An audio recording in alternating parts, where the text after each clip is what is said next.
All right, I think I lost some of the footage when I soldered this on. So this is just a piece of 1/8 inch by 3/4 by 3/4, and I just soldered it on with just regular soft solder that you would use when you would sweat the copper pipe, copper tubing, say. And just put some flux, got it nice and clean, put some flux, heated it up, put a little bit of solder under there, and just heated it up, and it just heated up and soldered on. And as you can see, this isn't going anywhere. So okay, so there's a lot of holes and machining involved in this to come.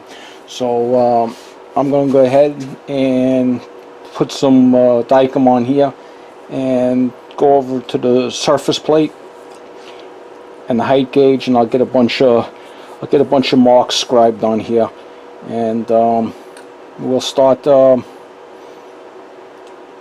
getting this, get it laid out, and then start machining it. So I'll go do all that off camera, and I'll bring you back when we're ready to start making some chips. So as you can see, I don't know if the camera is getting blown out or not here, but pretty simple, straightforward. So alright, so I got a lot of stuff laid out on this piece. There's a lot happening here. This has got to start with getting this U-shape cut out here. That'll be clearance for where the flywheel fits in.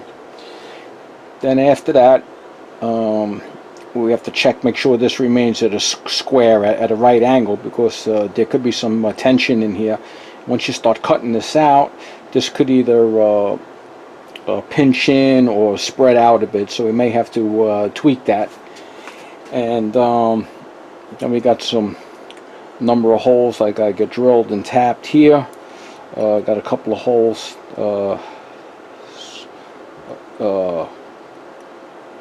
This will be a pivot hole for the valve, and then you got a couple of air passage holes here.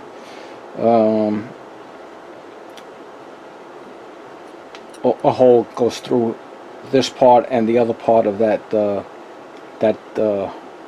that you cut out.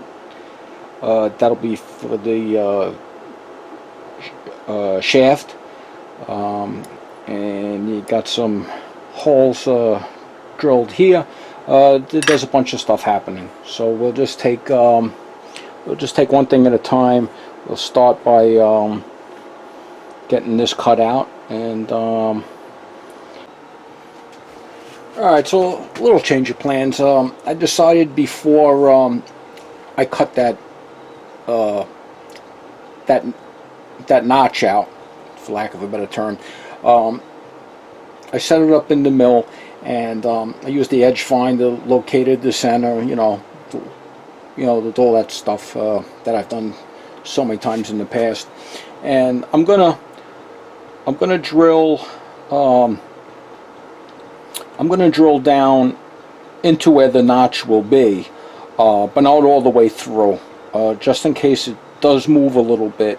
I want that to be a straight bore all the way through. So I'm just going to drill that for 11/64, and once it's cut out, I'll put it back in the vise and re-drill that again, and then I'll come away with the reamer and run a 3/16 reamer through it. So I'm thinking that's the best way to go with this right now. So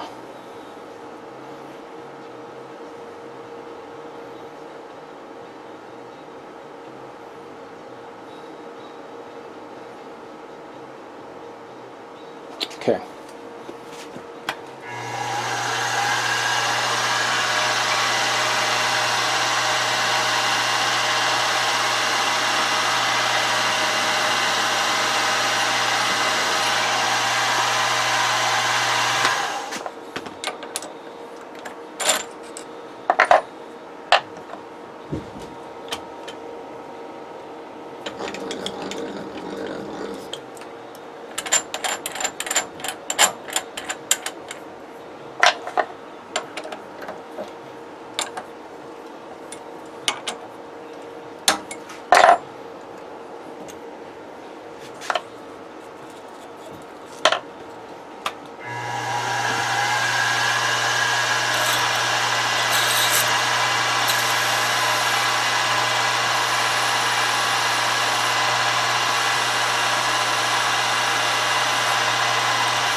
All right, that should be good.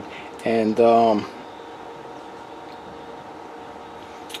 gonna make a couple of cuts with the bandsaw, and then I'll come back, put this in the vise, and we'll start milling out that channel.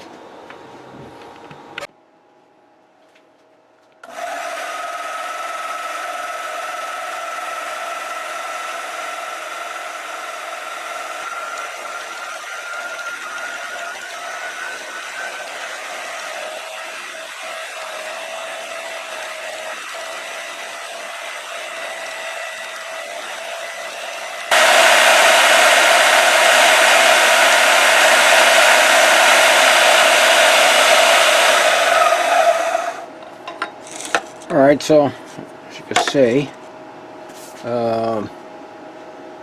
most of that already taken care of, and so now it's just a matter of chiseling, not chiseling, whittling some of that away with the with an end mill and clean up these edges here, so then I can come back and set this back up in the vertical position in the mill, and then set this back up and drill the hole. I figured it'd be better to drill the hole while I still had all this material here to hold on to. So now it's just drilling a small bit here, and I don't know what kind of tension was in there, so I thought it would be chances be better to getting this true by finishing that up after this was cut out. So at least that's the plan, that's the way I'm thinking. We'll see if that really works. Let's get over to the mill and see you in a couple of minutes.